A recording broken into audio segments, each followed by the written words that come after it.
দীর্ঘ 2 বছর পর অনুব্রত মণ্ডল তার গ্রামের বাড়িতে। আগামীতে আর রক্তের সম্পর্কের মানুষদের সঙ্গে কোনো যোগাযোগ রাখতে চান না অনুব্রত মণ্ডল।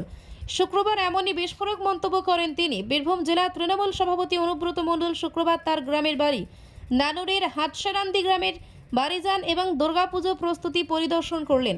সঙ্গে ছিলেন তার মেয়ে সুকন্যা মণ্ডল। এদিন তিনি বোলপুরে তার বাড়ি থেকে বেরিয়ে সরাসরি গ্রামের বাড়িতে আসেন। প্রথমেই মন্দিরে গিয়ে মাকে প্রণাম করেন, তারপরে পরিবারের সদস্যদের সঙ্গে দেখা করেন। পুজোতে অংশ নেবেন বলে জানান। এটা তো আমার অরিজিনাল একটু দূরে একটু দূরে দাদা বলুন। তোমার নিজের বাড়িতে একটা আলাদা জিনিস, পৈতৃক বাড়ি। আমার একটু আসতে। বাবার জন্ম এখানে, আমার দাদুদের জন্ম এখানে, আমার বাবার দাদুদের জন্ম, বলে পৈতৃক রজনী মণ্ডল একদমপুর কলেজে পড়াশোনা করতে পারে, কিন্তু হাটসারান্দি বাড়ি হরিপদ মণ্ডল আমার দাদুর নাম। দাদা পুজো 4টে দিন আপনি কীভাবে কাটাবেন এবারে?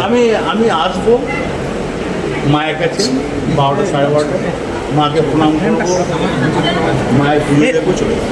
দাদা খাওয়া দাওয়া এবারে একটু অনেকেই জানতে যে দাদা কেমন না, আমি খাওয়ানো দাওয়ানো এবারে আপনি তো খাওয়াতে বেশি ভালোবাসেন।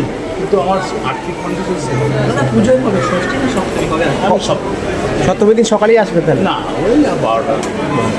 আবার তোমার অষ্টমী, মানে পুজো 4 দিন গ্রামের বাড়িতেই? দাদা ওই যেমন আসতাম। দাদা কেমন দেখলেন? 2 বছর পর গ্রামের বাড়ি এলে পরিজনের সাথে কথা না, ও তো আমার তো গরিব মানুষ বেশি, হলো পরিজন। আমি ব্লাড সম্পর্ক রাখি। Bureau report PB news. Annapurna medical hall, chemist and druggist. এখানে সকল প্রকার ওষুধ পাওয়া যায়। নবাবহাট মোড়, পূর্ব বর্ধমান।